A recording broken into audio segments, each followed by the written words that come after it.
lakini sasa hivi usifanye chochote. We like to get investors from China and everywhere. Lakini ukija fata sheria. Usipofata sheria utakuwa adui yetu. Tutakosana. Najua. Okay.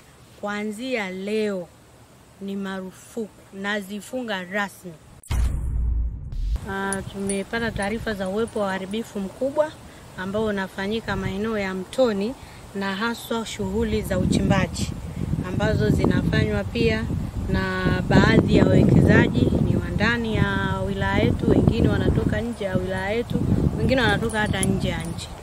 Sasa baada ya kutembelea na kukagua na kuona uharibifu ambao umesababishwa kwenye maeneo yetu ya mto, na sote tunatambua huu mto, umuhimu wa mto huu.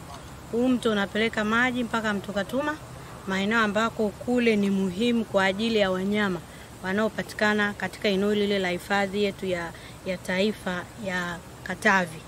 Kwa hiyo nachoweza kusema kuanzia leo, kuanzia muda huu tunaozungumza hapa, napiga marufuku na ninafunga shughuli zote za uchimbaji ambazo zinafanyika pembeni mwa mto, zinazofanyika ndani ya mita 60, zinazofanyika kwenye maeneo yote ya mabonde.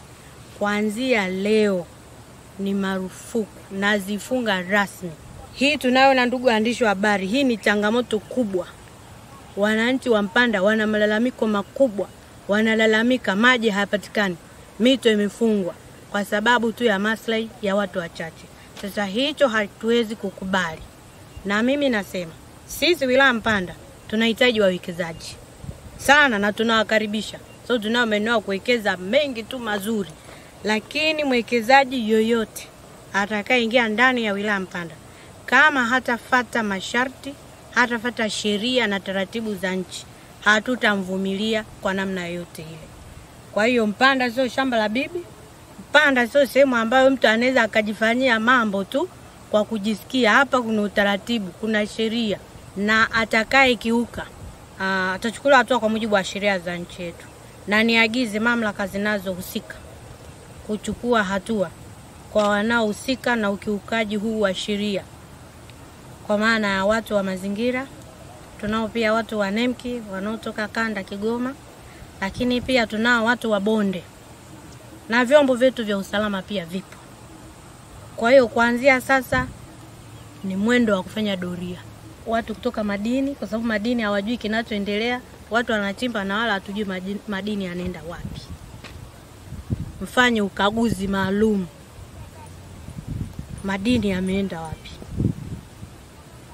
Lakini lingine la muhimu zaidi, kuanzia sasa maeneo yote yaliyofanywa uharibifu, ikiwemo eneo ile ambalo tupo na maeneo mengine huko, yarudishwe kwenye hali yake ya kawaida. Kwa hiyo itakapofika Ijumaa tutapita kukagua, kuona kama uharibifu uliofanyika mto umerudi kwenye njia yake na uoto asili uliokuwepo umerudi kwenye njia yake. Kwa sababu tunachokiona hapa ni hatari. Hata yakitokea mafuriko hapa ni hatari kwa wananchi wetu. Tutasababisha majanga makubwa. Mto sasa hivi umeshapoteza uelekeo. Haujulikani unaenda kushoto, unaenda kulia, haujulikani. Kwa hiyo kufika Ijumaa tutakagua kuona maeneo yote yamerejeshwa kwenye hali yake ya kawaida inayotakiwa. Kitu cha kwanza tumeasilika sehemu kubwa, hususani kuna watu ambao ni wakulima wa mabustani. Tayari mto haupitishi maji.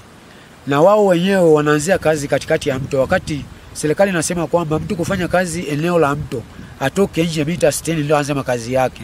Lakini sisi wakulima wote wa bustani wameasilika, na hususan hata saizi hakuna wakulima wote kwa sababu Wachina wameshaharibu mazingira yote ya mabustani na mto haufanyi kazi. Kuanzia leo ni jukumu la mwenyekiti wa kijiji, wa kitongoji, mtendaji wa kijiji, mtendaji wa kata kuhakikisha maeneo yake yanakuwa salama, hasa maeneo yanayogusa maeneo ya vyanzo vya maji kama tulivyoona huko. Kwa hiyo msivumilie uharibifu wa namna yoyote kwenye maeneo yenu. Mmechaguliwa kulinda rasilimali za nchi. Moja ya rasilimali za nchi ni pamoja na maeneo haya oevu, maeneo ya mito, maeneo ya mabonde, ni jukumu la serikali ya kijiji kuyalinda na kuyasimamia. Kwa hiyo kuanzia leo nataka nione hayo mabadiliko yanafanyika kwa viongozi.